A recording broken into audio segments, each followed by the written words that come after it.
Subscribe करें और bell दबाएं ताकि कोई खबर रह न जाए।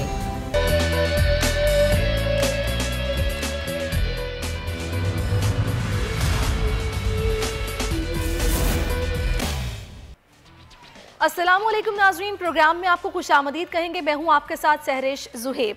नाजरीन, एक तरफ वज़ीर-ए-आज़म इमरान खान की ज़ेर सदारत पार्टी रहनुमाओं और तर्जुमानों का इजलास जारी है, जिसमें PDM के खिलाफ हिकमत अमली पर मुशावरत की जा रही है और सेनेट का इजलास भी ज़ेर गौर है। और मुआशी मैदान में हुकूमती कामयाबियों पर तर्जुमानों को आगाह किया जा रहा है। लोड शेडिंग पर भी नोटिस लिया जा रहा है। तवानाई अमूर का इजलास भी आज बुला लिया गया है। ये सारी सूरत हाल है जो कि हुकूमती लेवल पर हो रही है। और आज 3 अहम वज़रा की जानिब से प्रेस कॉन्फ्रेंस भी की गई, जिसमें खूब तनकीद का निशाना बनाया गया PDM को।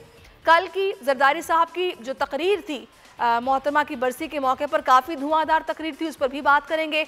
महंगाई अपने उरूज पर है, बिजली की कीमतें जो कि बढ़ने जा रही हैं, बिजली बॉम्ब गिराने वाले हैं अवाम पर हुकूमत वाले, इस पर भी बात करेंगे। और इसके अलावा कोरोना वायरस पर भी बात होगी। तो सबसे पहले मैं चाहूँगी कि अपने मेहमानों को इंट्रोड्यूस कराने से पहले जो इजलास वज़ीर-ए-आज़म की ज़ेर सदारत हो रहा है पार्टी रहनुमाओं और तर्जुमानों का, उस पर अपडेट ले ली जाए। हमारे नुमाइंदे शहबाज हमारे साथ लाइन पर मौजूद है। शहबाज, आगाह कीजिएगा, क्या फैसले मुतवक्के आज इस इजलास में? PDM का जलसा था लाड़काना, उस पर जो है हुकूमती हिकमत अमली तैयार की जा रही है। इस इजलास में वज़ीर-ए-आज़म की हिदायत पर इससे कब 3 वफाकी वज़रा शिबली फराज, फवाद चौधरी, फैसल वाफदा ने प्रेस कॉन्फ्रेंस भी की है और PDM को जो है वो जवाब दिया है। लेकिन अब ये तर्जुमान और सीनियर पार्टी रहनुमाओं का इजलास जो इस वक्त जारी है। इस इजलास का जो एजेंडा है, एक तो जो PDM का बयानिया है उस पर हुकूमती हिकमत अमली तय की जाएगी। साथ साथ कल जो गुफ्तगू और जो बयानिया PDM ने अपनाया है उसको काउंटर करने के लिए वज़ीर-ए-आज़म पार्टी रहनुमाओं से मुशावरत करेंगे। और उसके अलावा जो खास तौर पे वज़ीर-ए-आज़म इमरान खान जो पार्टी रहनुमा जो कि खास तौर पर टास्क फोर्स में बैठते हैं, उनको अहम गाइडलाइंस भी देंगे। उसके अलावा जो हुकूमती बयानिया क्या होगा, अगर मुमकिन तौर पर PDM लॉन्ग मार्च करती है या वो इस्तीफों की जो उनकी पॉलिसी है, तो उस पर वज़ीर-ए-आज़म इमरान खान पार्टी रहनुमाओं से मुशावरत करेंगे। तो ये इजलास इस वक्त वज़ीर-ए-आज़म हाउस में जारी है, जिसमें बहुत अहम फैसले होंगे। और इसमें जो एक सबसे इम्पोर्टेंट चीज वो ये है कि हुकूमत अपना एक बयानिया जो इजलास में तश्कील देगी कि अब PDM को और अपोजिशन को काउंटर करने के लिए क्या करना है। और जो वफाकी वज़रा हैं और जो पार्टी रहनुमा है उनको अहम टास्क भी मिलेगा। खासतौर पर जो PDM का रहनुमा है उनके खिलाफ जो करप्शन केसेस थे उनको उजागर करने के लिए वज़ीर-ए-आज़म इमरान खान पॉलिसी जो है वो बताएंगे। और हर PDM का रहनुमा है, जैसे मरियम नवाज है, बिलावल हैं और फजलुर रहमान, उनके लिए हर वफाकी वजीर को जो है वो टास्क दिया जाएगा। तो इजलास इस वक्त वज़ीर-ए-आज़म हाउस में जारी है, इसमें अहम फैसले जो इस वाले से किए जाएंगे। जी ठीक है, इसमें अहम फैसले किए जाएंगे और उनसे फिर आपसे मिलेंगे, आगाह कीजिएगा। बहुत शुक्रिया शहबाज, आपने में सूरत हाल इजलास की बताई है। नाज़रीन, कल की जो तकरीर थी जरदारी साहब की, वो काफ़ी धुआंधार थी, जिसमें उन्होंने कहा कि हमें मत सिखाइए, हमसे सीखिए, हमें पता है किस तरह क्या करना है। और यही समझ आई कि वो फ़िलहाल तो इस्तीफ़े देने के मूड में नहीं है, सेनेट इलेक्शन लड़ने के मूड में हैं और ज़िमनी इलेक्शन भी लड़ने के मूड में है। उनकी जानिब से कहा गया कि हमने जिस तरह आमिर को ऐवान सदर से दूध से मक्खी की तरह निकाला, इमरान खान क्या चीज़ है, तो हम आइन और कानून के मुताबिक बताएंगे किस तरह घर भेजना है।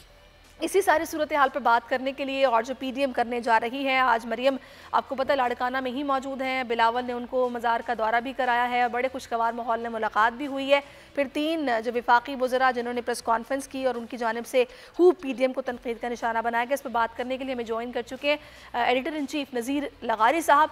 नज़ीर लगारी साहब, बहुत शुक्रिया आपके वक्त का। मुझे बताइएगा, ये जो कल जरदारी साहब ने तकरीर की है, उस तकरीर को सबसे पहले तो आपने किस तरह देखा है? एक तो जरदारी साहब को हमारे दोस्त जनाब फैसल अजीज़ खां कहा करते हैं कि ये प्रोफेसर डॉक्टर जनाब आसिफ अली जरदारी हैं। तो सियासत में तो इस वक्त जो दानिश और जो एक थिंकर के तौर पर, स्कॉलर के तौर पर जरदारी साहब को लोग सीरियस नहीं लेते, लेकिन वो बहुत विजनरी पॉलिटिशियन है और बहुत दूरअंदेश पॉलिटिशियन है और बहुत ज़्यादा चीज़ों को समझते हैं और उन्हें खेलने का अंदाज़ आता है। उन्हें पता है कि किस तरह कौन सी मूव किस तरह करनी है, किस तरह से कौन सी चाल चलनी है। जो अब तक PDM में होता रहा है, मुझे जिस बात पर मैंने भी उस पर अपनी रिजर्वेशन दी थी कि वो सारे कार्ड एक साथ खोल कर जो है वो रख कर करें कि जी ये कर लिया, ये करेंगे, वो करेंगे। ऐसा नहीं होता है। अपोजिशन या कोई मुखालिफ फरीक जो होता है वो अपने कार्ड्स बचा कर हैरान कर देने वाली पोजीशन दूसरे के लिए क्रिएट करता है। इनके पास तो कोई ऐसी चीज़ नहीं है कि जो हैरान कर दे। तो अब हैरान कर देने वाली चीज़ जो होगी वो आसिफ जरदारी साहब की तरफ से आएगी।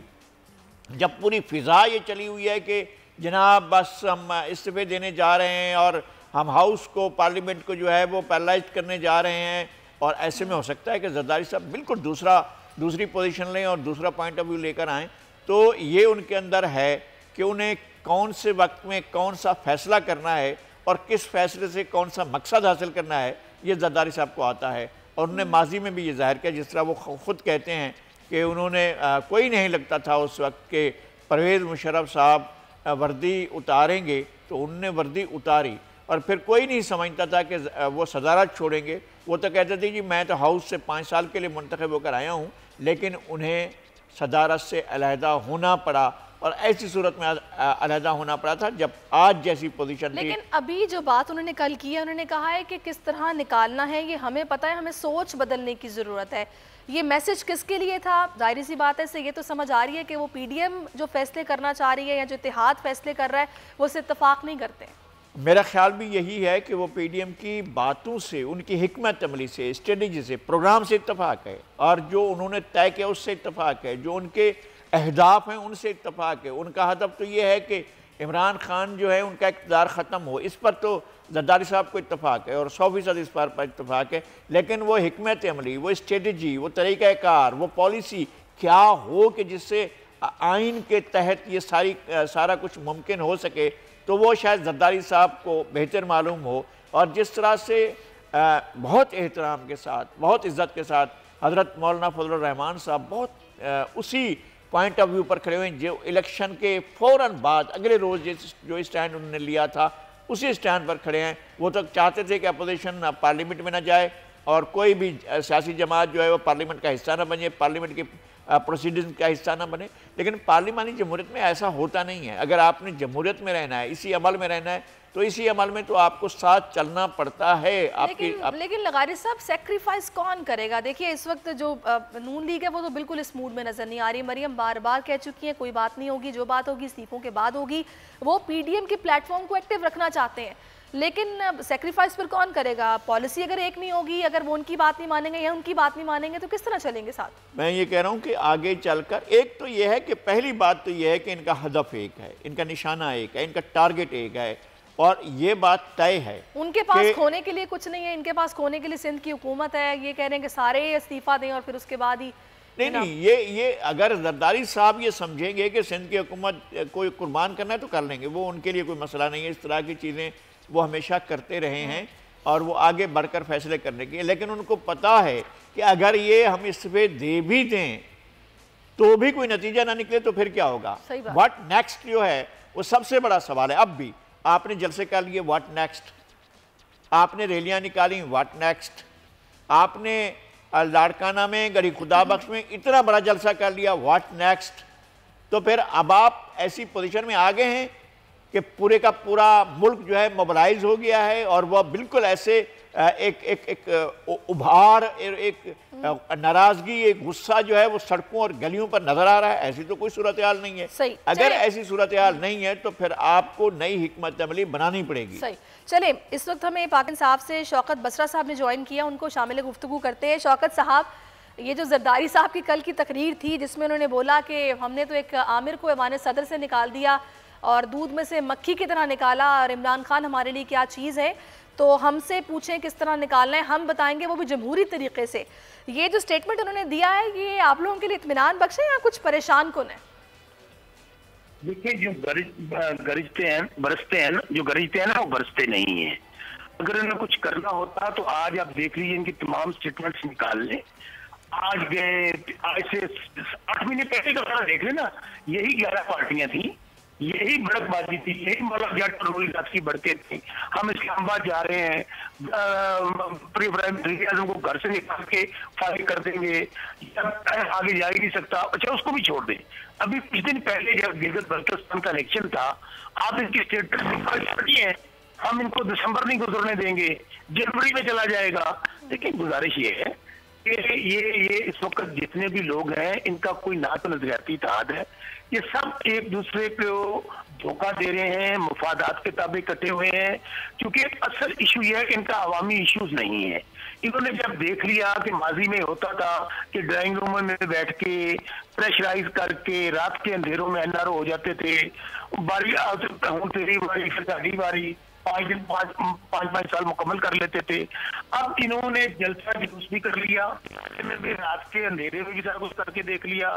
मोहम्मद जुबैर साहब भी नाकाम हो गए। असल इशू ये है, इनको पता है कि इमरान खान के होते हुए हमारी करप्शन जो मेन इशू है उनको जान नहीं छोड़ सकते। चले खैर, आप उनके स्टेटमेंट को बिल्कुल एक सियासी स्टेटमेंट की तरह ले रहे हैं। आप कह रहे हैं कोई ऐसी परेशानी की बात नहीं है, लेकिन ये इत्मीनान बख्श बात जरूर है कि वो लोग इस्तीफे देने के मूड में नहीं है। तभी उन्होंने कहा कि पॉलिसी या सोच बदलने की ज़रूरत है, ये तरीक़ाकार ठीक नहीं है। अच्छा, इस वक्त हमें शाजिया सोमरो साहबा पीपल्स पार्टी से ज्वाइन कर चुकी हैं, उन्हें शामिल गुफ्तगू करते हैं। शाजिया साहिबा, बहुत शुक्रिया आपके वक्त का। आप ये 2 एक्सट्रीम्स हैं, मरीम नवाज ये बोल रही हैं कि इस्तीफे देने हैं और इनको घर भेजना है, लेकिन जरदारी साहब ये बोल रहे हैं कि तरीका बदलना है, इस्तीफे देने के मूड में वो नजर नहीं आ रहे हैं। ऐसा ही है? थैंक यू जी। देखिए, सबसे पहली बात तो ये है कि क्लियर कट कल आसिफ अली जरदारी साहब ने ये कहा है कि एक जो नाकाम नाअहल लोग हैं इनको घर भेजना हमारे लिए कोई बड़ी बात नहीं है। उन्होंने ये कहीं भी नहीं मेंशन किया कि हम इस्तीफा नहीं देंगे। उन्होंने कहा कि जमहूरी तरीके जो भी होंगे हम उनको फॉलो करते हुए इनको घर जरूर भिजवाएंगे। तो इसके बाद आप देखें कि जनाब बिलावल भुट्टो जरदारी साहब ने लॉन्ग मार्च के लिए सबको अलर्ट कर दिया है और आप देखेंगे जो पीडीएम का फैसला होगा इंशाल्लाह उसको फॉलो किया जाएगा। लगारी साहब, आपने बात सुनी शाजिया साहिबा की, ये मुझे कुछ समझ नहीं, कुछ कन्फ्यूजन है। एक तरफ जरदारी साहब कह रहे हैं कि इस्तीफे नहीं देंगे, सेनेट के इलेक्शन में हिस्सा लेना चाहिए, ज़िमनी इलेक्शन लड़ना चाहिए, और उन्होंने कहा है ना कल भी कि आप इलेक्शन करवाएं, देख लें फिर से इलेक्शन करवाकर कौन जीतता है, अवाम किसके हक में वोट देते हैं। वो दूसरी तरफ बिलावल एक्टिव कर रहे हैं लॉन्ग मार्च करने के लिए, तो ये चाह क्या रहे हैं? मुझे कुछ कन्फ्यूजन लग रहा है। पहली बात तो ये कि शाजिया बीबी ने दुरुस्त कहा है, जरदारी साहब ने इस्तीफों के बारे में ये कमेंट नहीं किया है कि हम इस्तीफे दे रहे हैं या नहीं दे रहे हैं। उन्होंने इस बारे में कोई पहले देखिए जो नहीं। और दूसरी बात ये है कि स्टेटमेंट आता है वो तो उन्हीं का स्टेटमेंट होता है ना। ये लोग पहले इस्तीफे देने के मूड में नहीं है, तभी तो इन्होंने ये बात भी की है। मैं इस बारे में कोई भी संजीदा सियासतदान उस वक्त तक इस्तीफे के बारे में नहीं सोचेगा जब तक कि ये ना देखे कि उनके नतायज क्या बरामद होते हैं। आप ऐसा नहीं कि कुएं में छलांग लगा देंगे जी हम फिर कुएं से निकल आएंगे, अगर कुएं से ना निकल सके तो फिर क्या होगा? अगर आप कहीं जाकर फंस गए तो फिर क्या होगा? अगर आप दरिया में कूदते हैं और दरिया में आगे मगरमच्छ आ गया तो फिर क्या होगा? आप तो ये सारी सूरत है। उन्होंने कहा ही नहीं है कि भी इस्तीफे नहीं दें, बात उन्होंने नहीं की, फिर हुकूमत क्यों बोल रही है कि शहबाज शरीफ और जरदारी इस्तीफों के हक में नहीं है? नहीं, शहबाज शरीफ ने भी नहीं कहा कि मैं इस्तीफों के हक में नहीं हूँ, और ये बात आसिफ अली जरदारी साहब ने भी नहीं की है कि मैं इस्तीफों के हक में नहीं।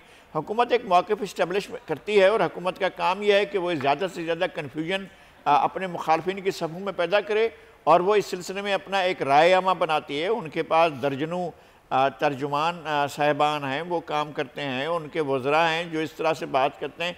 सियासत में चालें चलना एक तरीक़ाकार है, वो कर रहे हैं।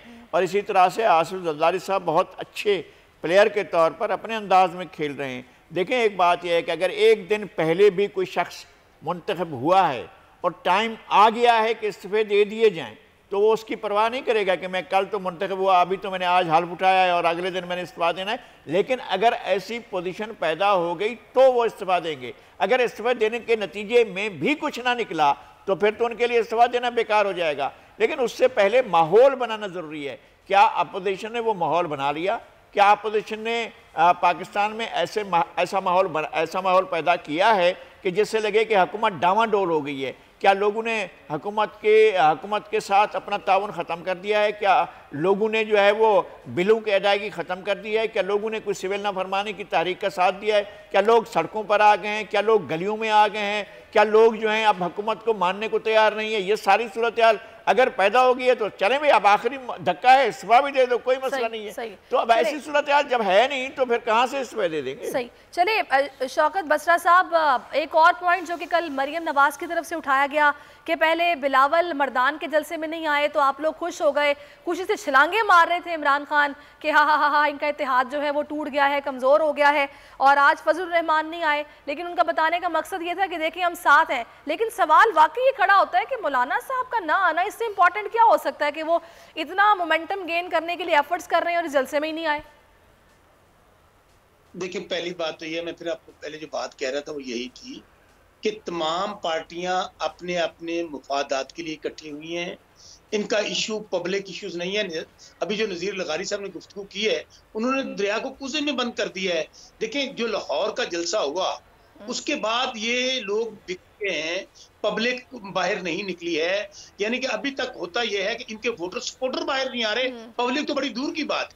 इसलिए मौलाना फजलुर रहमान साहब, ये जितने लोग हैं, आप तीन मेन प्लेयर्स हैं।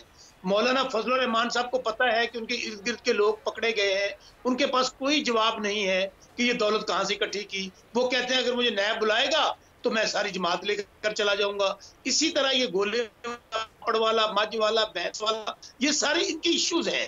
आज इनको एनआरओ दे दें, आज प्राइम मिनिस्टर इमरान खान कहें चले ठीक है मैं आंख बंद कर लेता हूं, तो ये कुछ भी नहीं कहेंगे। इसलिए मौलाना फजलुर रहमान साहब के इश्यूज और हैं।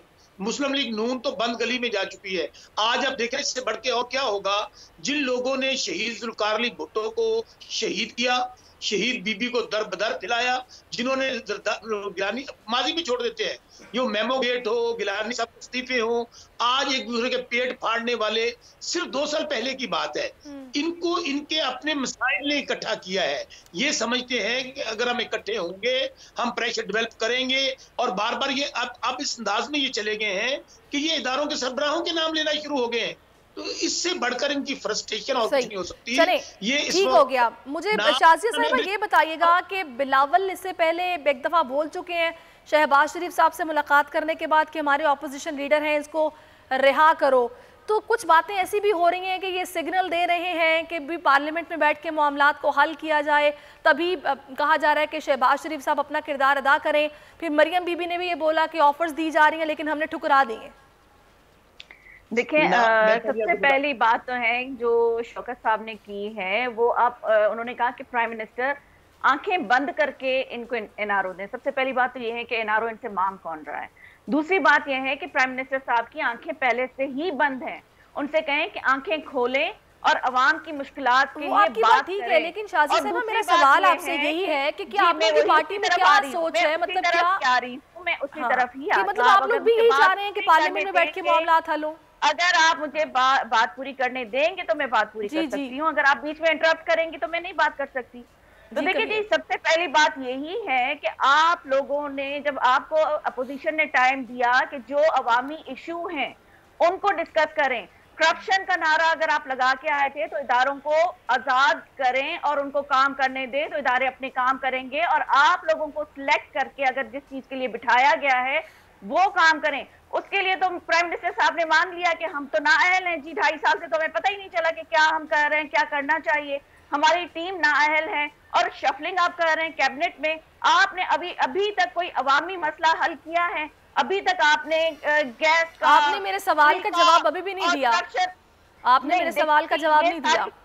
यही सारी चीजें हैं जो आप लोगों को हम पहले से ही कह रहे थे। और जहां बात आती है पार्लियामेंट की सुप्रीमेसी की, तो हमने पहले भी यही कहा था कि आप आए पार्लियामेंट में बात करें। तो आप मुझे ये बता दें, जो हेड ऑफ द हाउस हैं या प्राइम मिनिस्टर साहब है, वो कितनी दफा पार्लियामेंट में आए थे? पहले तो आप जो वजीर आजम नवाज शरीफ साहब थे या दूसरे वजीर आजम थे पिछली गवर्नमेंट में, तो उनके लिए आप ऑब्जेक्शन करते थे कि वो आते नहीं है, अवामी मसाइल पे बात नहीं करते। तो आप कितनी दफा आए हैं पार्लियामेंट में और आपने पार्लियामेंट को सुपरमेसी दी है। चले, वो तो पहले की बात है ना। अब ये जो आगे सारा मामला है इस पर भी ये बात हो रही है। अच्छा लगारी साहब, मैं आपकी तरफ अब आती हूँ, ठीक है शाजिया साहिबा। लगारी साहब, फाइनली मुझे ये बताएं कि जिस तरह से मोहम्मद अली दुरानी साहब शहबाज शरीफ साहब से मिलने के लिए गए, फंक्शनल लीग से उनका ताल्लुक है, और वो भी जब बाहर आए उन्होंने यही बात की कि मैंने उनको कहा है अपना किरदार बतौर अपोजिशन लीडर आपको निभाना चाहिए। और शहबाज शरीफ साहब ने भी कहा कि मैं इत्तेहाद के लिए मुल्क में किसी हद तक भी जाने को तैयार हूँ। और बिलावल भी उनसे मुलाकात करने के बाद ये बोल चुके हैं कि इनको रिहा करो और ये अपोजिशन लीडर हैं हमारे। तो एक तरफ ये इशारा क्या दिया जा रहा है कि पार्लियामेंट की तरफ आएँ या वहाँ बैठ कर बात करते हैं? पहली बात तो ये है कि अगर फंक्शनल लीग के रहनुमा जनाब मोहम्मद अली दुरानी गए हैं शहबाज शरीफ से मिलने के लिए, तो ये कहा जाए ना कि PDA के रहनुमा गए हैं। ये जो यहाँ की है हमारे सिंध के अंदर जो हुकूमत के साथ GDA के रहनुमा गए हैं, और GDA के रहनुमा जो हैं तो ये हुकूमत के इत्तेहादी हैं, और हम इसको ये समझें कि हुकूमत के ज़िम्मेदार जो हैं वो गए हैं या हुकूमत के इत्तेहादी गए हैं, हुकूमत की मर्जी से और कंसर्न से गए हैं, या उसके तो एस्टैब्लिशमेंट का नुमाइंदा बोल दिया था। नहीं, मोहम्मद अली दुरानी साहब हमारे मेहरबान हैं, मेरे ज़ाती तौर पर दोस्त हैं, मैं उनके बारे में कोई ऐसी बात नहीं करता हूँ जिसको ये समझा जाए कि जी मैं कोई पार्टी के तौर पर उनको कंसीडर कर रहा हूँ।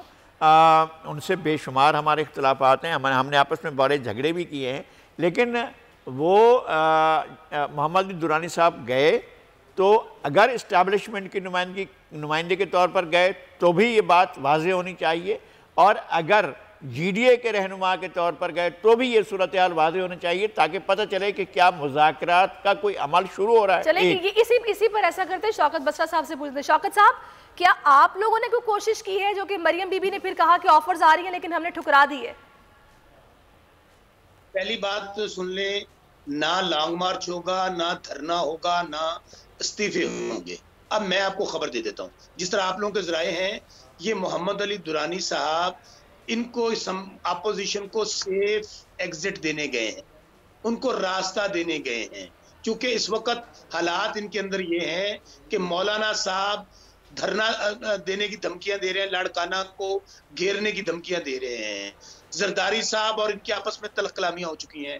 अब इनको सेफ एग्जिट किया जा रहा है, आए हमारे साथ बैठे, डायलॉग करें, सिवाय करप्शन के इशू पे बात नहीं होगी, इसके अलावा इलेक्शन रिफॉर्म्स पे बात करें, हमारे साथ महंगाई पे बात करें, बेरोजगारी से बात करें, आप खारजा पॉलिसी पे बात करें, और आप देखेंगे आने वाले 10 या 15 दिनों में यही अपोजिशन होगी जो पार्लियामेंट का रुख करेगी, पार्लियामेंट में गुफ्तगू होगी। हमने कमेटी बना दी है स्पीकर साहब की सरबराही में, ये तमाम जो है रैली में तूफान है, ये टेंट हो चुका है सारे का सारा, ये अपोजिशन की हवा गुब्बारे से हवा निकल चुकी है, ये अब सिर्फ गिदड़ बक्की हैं, ये सिर्फ बेचारे वो कहते हैं।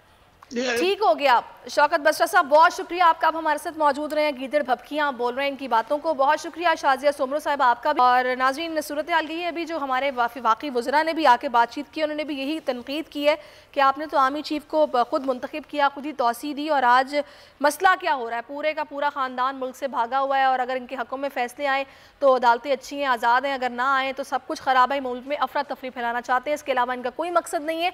मैं एक ब्रेक ले लेती हूँ, ब्रेक के बाद वापस आएंगे, आप हमारे साथ रहिए।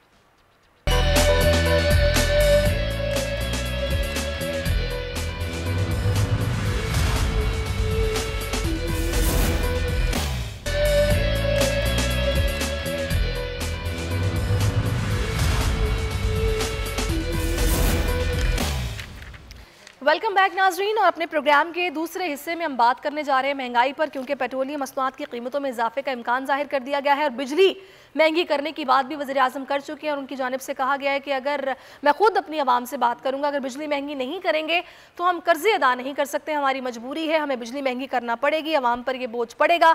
तो आलमी मार्केट में खाम तेल की कीमतों में भी इजाफा होने जा रहा है, योगरा ने भी पेट्रोलियम मसनूआत की कीमतों से मुतालिक वर्किंग शुरू कर दी है, योगरा ज़राए बता रहे हैं। तो अब ये जो महंगाई बॉम्ब गिरने वाला है, आवाम ऑलरेडी परेशान है, 2 वक्त की रोटी खाना मुश्किल हो गया, उसमें अब मजीद बिजली भी महंगी मिलेगी, गैस मिल नहीं रही है, और पेट्रोलियम मसनूआत भी महंगे होने जा रहे हैं। इस पर बात करने के लिए हमें माहिर माशियात भी ज्वाइन करेंगे। सबसे पहले मैं नज़ीर लगारी साहब आपकी तरफ आऊँगी। नज़ीर लगारी साहब, आप लॉलीपॉप कहूँ या फिर पॉजिटिवली लूँ कि उम्मीदें जो वज़ीर आज़म दिला रहे हैं कि आगे आने वाला वक्त बहुत अच्छा है, चीज़ें बेहतरी की जानिब जा रही हैं, पिछले 4 से 5 महीने से हम लोग कर्ज़ों पर नहीं हैं, हमारी जो आमदन है, जो हमारे अखराजात हैं, वो बराबर हो गए, आप मुतमईन हैं? जब ये किसी बात का नोटिस लें, जब ये कहें कि जनाब हम महंगाई ख़त्म करने या कम करने के लिए कोई कार्रवाई कर रहे हैं, और जब ये इस सिलसिले में कोई इजलास बुलाएं तो समझें कि क़यामत आने वाली है, कोई नई मुसीबत नाजिल होने वाली है, कोई नया एक बहुत बड़ा बिजली का या किसी चीज़ की भी महंगाई का बम गिरने वाला है। देखें, इराक़ में डॉलर डीवैल्यू हुआ इसलिए कि पेट्रोल की कीमतें गिर गई हैं। आलमी मार्केट में पेट्रोल की कीमतें देखें, और फिर यहाँ जिस तरह से कीमतें बढ़ाई जा रही हैं उसका तनासब आज तक किसी को समझ में नहीं आता। यार, आप लोगों की खाल उतारने के दर पे क्यों हैं? अब ये क्या करते हैं, आप सब्सिडी देते हैं सेठ को कि सेठ जी अपना सब्सिडी जेब में रखो, जाओ एक्सपोर्ट करो। वो जाकर चीज़ें एक्सपोर्ट करता है और फिर उसके बाद वापस आते हैं, अब चीज़ों की कीमतें महंगी कर देती हैं, फिर आप इंपोर्ट करते हैं वापस बुलवाने के लिए चीज़ों को। आप किस तरह की हुकूमत है कि जनाब आप एक्सपोर्ट बढ़ाने के लिए आप चीज़ें बेचते हैं और सब्सिडी देते हैं और फिर इंपोर्ट करने के लिए चीज़ों की कीमतें कम करते हैं और सेठ की जेब भर देते हैं, और आप कहते हैं जनाब हम करप्शन नहीं कर रहे। तो करप्शन किसको कहते हैं? मैं कहता हूं कि जब ये कहते हैं ना कि करप्शन पर बात नहीं होनी चाहिए, ये अपोजिशन कहती है, तो मैं कहता हूं अपोजिशन को शुरू ही यहां से करना चाहिए कि जनाब करप्शन से बात शुरू की जाए और इस पूरे दौर की करप्शन को सामने लाया जाए और बात की जाए कि चीनी से कितनी करप्शन हुई, पेट्रोल पर कितनी करप्शन हुई, आटे पर कितनी करप्शन हुई, डॉलर की डिवैल्यूएशन पर कितनी करप्शन हुई, किसको फायदा पहुंचाया गया, किसकी जेब भरी गई, किस तरह से एक एक चीज की कीमतें बढ़ाकर कौन से। अरे लगारी साहब, एक तो चीजें इतनी तेजी के साथ उनकी कीमतें बढ़ा दी जाती हैं और उसके बाद उसमें से 1 रुपया 2 रुपए कम किए जाते हैं, तो जनाब ये सस्ती चीजें कर दी गई हैं। 10 चीजें जो है वो अगर सस्ती होती हैं तो 20 मजीद महंगी हो जाती हैं। यही होता है, और ये कहते हैं कि हम 45 पैसे फी किलो फलां चीज की कीमत कम कर रहे हैं, और डॉलर की जो पेट्रोल है इसकी कीमत को हम 47 पैसे कम कर रहे हैं, और फिर जब एकदम बम फोड़ते हैं कि जनाब हमने जो है इसके 5 रुपए 10 रुपए बढ़ा दिए हैं पेट्रोल पर, तो फिर लोगों को पता चलता है यार अपनी जेब कट गई है। सही और जेब ऐसे कट गए कि भरे मेले में जेब। आजम अभी बातें कर रहे हैं जो आवाम को वो बोल रहे हैं खुशखबरी है आपके लिए, और जनाब हम बेहतरी की जानिब जा रहे हैं और हमने पिछले 4 से 5 महीने से कर्जा नहीं लिया, बगैर कर्ज के चल रहे हैं, ऐसा पहले नहीं था। तो मैं शाहिद हसन सिद्दीकी साहब से पूछूंगी, शाहिद साहब हक़ाइक़ यही हैं, ऑन ग्राउंड रियलिटीज़ हैं क्या, और मुझे आप ही बता दें महंगाई इतनी क्यों बढ़ रही है? देखिए, महंगाई की अगर आप बुनियादी तौर पर वजूहात देखें तो हुकूमत की जो पॉलिसी है वो ये है कि टैक्सों की चोरी होने दी जाए, ताकतवर तबकों को एमनेस्टी दी जाए, टैक्स में छूट दी और उनको माफ़ी दी जाए, और जो टैक्सों की चोरी के नुकसानात हैं वो पेट्रोलियम मसनूआत के नर्ख बढ़ाकर उसको पूरा करने की कोशिश की जाए। बुनियादी चीज़ जो है वो ये है कि इलेक्शन से चंद दिन पहले उन्होंने 10 नुकाती हिकमत अमली दी थी तहरीक इंसाफ ने, जो मईशत की बहाली का नुस्खा था, उससे 100% इनहराफ किया गया है। टैक्सों के मामलात में, तवानाई के मामलात में, पब्लिक सेक्टर के मामलात में जो ऑर्गेनाइजेशंस हैं उसकी वजह से जो नुकसानात हुए और टैक्स की चोरी होती रही, मईशत को दस्तावेजी नहीं बनाया, तो आसान नुस्खा ये है कि आप बिजली के, पेट्रोल के, गैस के नर्ख बढ़ा दें, क्योंकि उसमें 100% रिकवरी हो जाती है। तो ताकतवर तबकों के दबाव पर जो पॉलिसियाँ बनाई गई, अपने इंतखाबी मंशूर से इनहराफ किया गया, उसके नुकसानात तो वज़ीर आज़म फिर किस बेस पर ये अचीवमेंट्स बताते हैं कि एक्सपोर्ट्स हमारी इतनी बढ़ गई हैं? आप फैसलाबाद इंडस्ट्री को जाके देखें, वो ऐसे फ्लरिश कर रही है कि वहाँ पर जनाब ऑर्डर्स इतने हैं कि उनको लेबर नहीं मिल रहा, वहाँ पे इतनी एम्प्लॉयमेंट मौजूद है। फिर कंस्ट्रक्शन इंडस्ट्री देखें हमारी कितनी बूम कर रही है, फिर वो ये बातें किस बेस पर बोल रहे हैं? देखिए, मैं आपसे एक बात अर्ज कर लूँ, अब मैंने भी सुनी है ये तकरीरें, लेकिन अगर आप स्टेट बैंक का निकाल के देखें और मिनिस्ट्री ऑफ फाइनेंस के देखें, तो उन्होंने ये कहा है कि जुलाई से नवंबर 2020 तक पाकिस्तान की बरामदात गिर गई हैं। तो जब एक्सपोर्ट गिरी हैं हुकूमत के मुताबिक, स्टेट बैंक के मुताबिक, तो अगर हमारे हुक्मरान ये कहें कि हमारी बरामदात बढ़ गई, तो मैं उसका क्या जवाब दे सकता हूँ? वो फिर स्टेट बैंक तो नहीं मान रहा, मिनिस्ट्री ऑफ फाइनेंस भी नहीं मान रही, मिनिस्ट्री ऑफ कॉमर्स भी नहीं मान रही, रज़ाक दाऊद भी नहीं मांग रहे, तो कहते हैं जी हमारी एक्सपोर्ट बढ़ गई। तो बदकिस्मती से सियासी बयानात दिए जा रहे हैं, मगर हकीकत बहरहाल यही है कि हमारी शरह नमू बहुत तेज़ी से गिरी है। हमारी बैरूनी जो सरमायाकारी है वो $5 अरब आई थी 2018 में, अब 2.5 साल में $2.5 अरब आई है। आप देखिए, 1 साल में $5 अरब आए थे 18 में, अब इनके 2.5 साल दौर में टोटल $2.5 अरब आए हैं। कितना गिर गई महंगाई, जो उस वक्त 4.5 थी, इस वक्त 8.5 के करीब है। तो सवाल ये है कि शरह नमू जो 5.5 थी, अब इस वक्त जो है मेरे ख्याल से 1 या 1.5% इस साल रहेगी। तो सवाल तो ये है कि जब महंगाई बढ़ती है, आवाम कुचले जाते हैं। जब आप पेट्रोल के नर्ख बढ़ाते हैं तो दालें, सब्जियां, गोश्त, ट्रांसपोर्ट के किराए सब बढ़ जाते हैं। अच्छा, ये जब बढ़ते हैं तो इसमें फिर मॉनिटरिंग और प्राइस कंट्रोल की जो कमेटीज में हैं, वो उनका फाल होना या उनका प्रॉपरली काम करना बहुत ज़रूरी है। मैं कमिश्नर और फूड इंस्पेक्टर लेवल पर बात कर रही हूँ, वो भी ठीक तरीके से काम नहीं हो रहा। देखिए, उससे 25 से 30% फ़र्क पड़ेगा। 70% जो महंगाई है उसमें प्राइस कंट्रोल कोई कुछ नहीं कर सकता। आप देखिए, मिसाल के तौर पर जब इमरान खान साहब ने हलफ उठाया तो $1 124 का था, अब 160 रुपए का है, 160। हमारी मईशत बदकिस्मती से इंपोर्ट के ऊपर है, तो जब आप चीज़ें इंपोर्ट करेंगे अब 160 से कन्वर्ट करेंगे तो वो तो महंगाई तो वैसे ही बढ़ गई ना। तो मेरा सिर्फ कहना यह है कि हुकूमत की गलत पॉलिसियों से जो महंगाई है उसका 70% ताल्लुक है।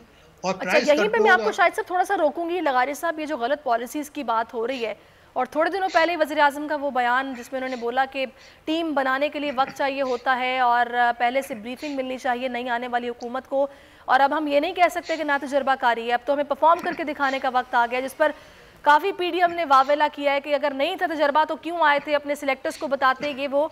तो ये फिर इसका मतलब है वो खुद से एतराफ़ कर रहे हैं कि ना तजर्बाकारी, गलत डिसीजन मेकिंग, ये चीज़ों ने अपना काम किया है। फिर नहीं, बात इनके तजर्बे की नहीं है, बात यह है कि जो वेस्टेड इंटरेस्ट जिन सेक्टर्स में हैं, जो लोग जिन लोगों का मफाद वाबस्ता है, जिन लोगों को ये कहते हैं कि माफियाज हैं जो सारा इंटरेस्ट ले रही हैं या सादा फ़ायदा उठा रही हैं, और ख़ुद वज़ीर आज़म कहते हैं, अपनी गुफ्तगू कहते हैं यार माफिया है जो कर रही है, तो माफिया का अच्छा फिर बड़े फ़ख्र से कहते हैं कि जनाब देखें हमने इन्वेस्टिगेशन करी और रिपोर्ट मंजर आम पर है, रिपोर्ट मंजर आम पर लाए, फिर उसके ऊपर क्या कार्रवाई की, इसका बिल्कुल आप सवाल ही नहीं कर सकते, वो जवाब ही नहीं देते, गोल कर जाते हैं, किसी किस्म की बात नहीं करते हैं।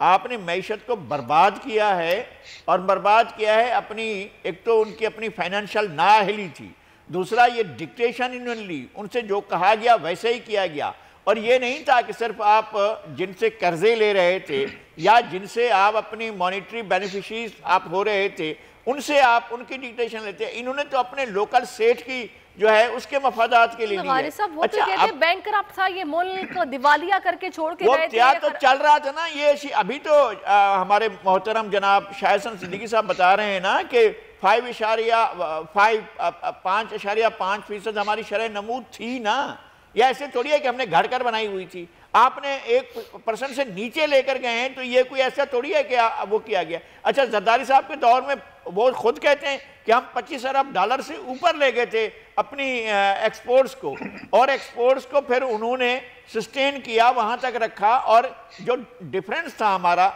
जो डेफिसिट था हमारा उसका ट्रेड का, वो इतना मार्जिन बड़ा नहीं था। अब तो आप दुगने के हिसाब से आगे बढ़ गए हैं, आपकी इंपोर्ट्स कहीं से, अगरचे अब भी आपने इंपोर्ट जो एसेंशियल थी वो नहीं करते हैं आप। एसेंशियल इंपोर्ट्स जो हैं आपकी, जो मैन्युफैक्चरिंग के लिए किसी चीज़ के बनाने के लिए होती हैं, वो आप रोका हुआ है। आपने जो उनका पहिया है फैक्ट्री का वो भी रोका हुआ है, और तरक्की भी रोकी हुई है, और आगे बढ़ने का अमल भी रोका हुआ है, और महंगाई भी की हाल है। अब इस पर तो बिल्कुल ये लम्हा फिक्रिया है। सवालात तो खैर उठ रहे हैं और हुकूमत से बार बार पूछा भी जाता है, वो यही कहते हैं कि घबराएं नहीं, आगे आने वाला वक्त अच्छा है। एक ब्रेक ले लेते हैं नाज़रीन, ब्रेक के बाद आप हमारे साथ रहिए।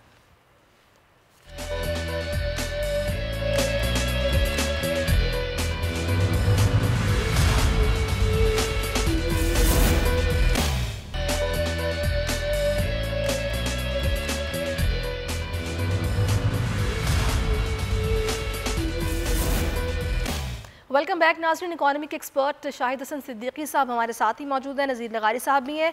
शाहिद साहब, वज़ीर आज़म का मैं एक स्टेटमेंट जो कि कोट करना चाहूँगी, उन्होंने बोला कि जिस तरह दुनिया भर में कोरोना वायरस के बाद सूरत हाल इतनी ख़राब हुई कि दिवालिया कुछ ममालिक हुए हैं, लेकिन हमने जिस तरीके से मईशत को संभाला है, टर्न अराउंड है, ये मौजज़ा है, इसे कहें तो कम नहीं होगा। तो ये बड़ा बेहतर हम लोगों ने परफॉर्म किया है। इस स्टेटमेंट को देखते हुए आप जो गवर्नमेंट की परफॉर्मेंस है उसको आप किस तरह देख रहे हैं? देखिए, मैं एक बात आपसे अर्ज कर दूं, स्टेट बैंक की रिपोर्ट में एक जुमला लिखा है कि हमने कोरोना के बाद शरह सूद को जिस गिराया ज़बरदस्त, दुनिया के किसी मुल्क ने इतनी शरह सूद में कमी नहीं की। तो खुदा न खास्ता हमने तो इतनी तबाही नहीं आई थी, प्राइम मिनिस्टर साहब सही कह रहे हैं कि इतनी तबाही नहीं आई थी, तो आपने शरह सूद को गिराया क्यों इतना ज़्यादा? ये तो तहकीकात होनी चाहिए। आपने कर्जे देने के लिए शरह सूद गिरा दी, और मैं रिकॉर्ड पर आपको बता रहा हूँ, नज़ीर लगारी साहब इसको तस्दीक करेंगे, जो कानून की खिलाफ वर्जी करके 26A और 40A4 banking companies ordinance, state bank ने उसके साथ खातेदारों को जो नफ़ा नुकसान में शिरकत थे उनकी शरह नमू गिरा के 1 साल में 600 अरब रुपए का झटका मारा। तो जब आप करोड़ों लोगों से 600 अरब का झटका लेंगे और कंस्ट्रक्शन के शोबे में आप कहेंगे जी काला धन लगाई दीजिए और कर्जे पर बेतहाशा सारे सूद कम कर देंगे, तो एक आर्जी बेहतरी नजर आ रही है। लेकिन मैं आपको आर्जी बेहतरी बिल्कुल आप नहीं, मैं एक जुमला कह दूं, एक जुमला सुन लीजिए। सबसे ज्यादा शोर है करंट अकाउंट डेफिसिट सरप्लस हो गया। मैं आपको रिकॉर्ड पर बता रहा हूं कि अप्रैल मई में ये माइनस होगा। खुदा के गजब से डरें, वो करंट अकाउंट प्लस इसलिए हुआ है कि मिडिल ईस्ट से लोगों के मसले हैं, वो ट्रैवलिंग बंद हो गई है। साहब आप जो बातें बता रहे हैं इस पर हम यही कह सकते हैं कि अल्लाह हम पर रहम करे। जो सूरत हाल है ये तो बड़ी शॉकिंग और तशवीशनाक है। अगर ये आर्जी है, टेम्परेरी है और मतलब बिल्कुल टेम्परेरी तौर पर ये रिलीफ दिया जा रहा है और बाद में अप्रैल में आप बता रहे हैं कि चीज़ें बहुत ऊपर चली जाएंगी। लगारी साहब, हम तो बेहतरी की उम्मीद कर रहे थे, यहाँ तो चीज़ें बिगड़ती दिखाई दे रही हैं। दूसरा कुछ सेटिस्फैक्ट्री आप बता दें, क्योंकि आलमी वबाई सूरत हाल है और अब कहा जा रहा है कि वैक्सीनेशन मुतादिद ममालिक में इसका आगाज़ भी हो गया है। देखिए यूरोप संभल जाएगा ना, इंग्लैंड में, बरतानिया में शुरू हो गया है, वहाँ पर वैक्सीनेशन शुरू हो गए। यूरोप के दीगर ममालिक में भी वैक्सीन का अमल शुरू हो गया और हमारे पास तो अभी तक नहीं लग रहा है कि हम इसमें पहुँचेंगे। और हमारे पास मामूलात हयात बहाल होते हुए मुनासिब तौर पर, ठीक तौर पर, किसी ख़तरे के बगैर अभी तक नज़र नहीं आ रहे हैं। और इन्होंने जो इसके साथ किया है, मईशत के साथ किया है, बच्चा भी किसी खेल को ख़राब करने में इतनी मेहनत नहीं लगाता है, इतना काम इतना ख़राब नहीं करता है जितना इन्होंने मईशत के साथ किया है।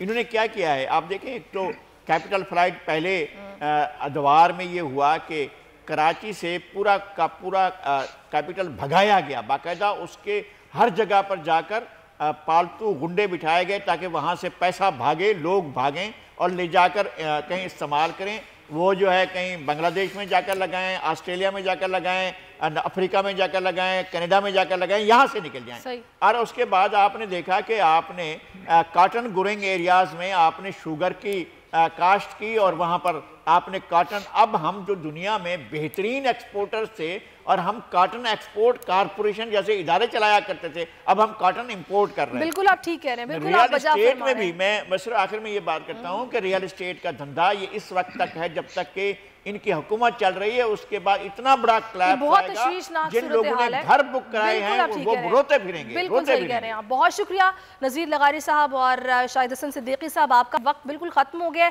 मैं चाह रही थी कि मैं बात करूं जो लाहौर में अफसोसनाक वाक़या पेश आया और एक बच्ची के साथ ज्यादती हुई, 7 साल बच्ची के साथ, लेकिन मैं उस पर ज़्यादा बात नहीं कर पाई। लेकिन मैं ज़रूर ये अपील करूँगी हुकूमत से कि आप प्लीज़ इस वो बिल जो आप लोग ला रहे थे, जो इस तरह के वाक़यात पेश आते हैं और इसकी रोकथाम के लिए, और जो सज़ाएँ आप लोगों ने मुंतखब की थी उसको जल्द से जल्द उस पर अमल दरामद करवाया जाए ताकि इस तरह के वाक़यात की रोकथाम में कुछ ना कुछ हो सके। और एक और आखिरी अपील जो कि मैं वज़ीर आज़म पाकिस्तान से करूँगी, हुकूमत पाकिस्तान से करूँगी, चेयरमैन पेमरा जो कि अभी भी अपने ओहदे पर हैं, उनको उनके ओहदे से बरतरफ किया जाए क्योंकि उनकी तैनाती मेरिट की खिलाफ वर्जी है। जो मेरिट पर पूरा उतरता हो उसको उस ओहदे पर तैनात किया जाए ताकि एक उसूल की बात हो, इंसाफ की बात हो। इसके साथ ही मुझे इजाज़त, अल्लाह हाफ़िज़।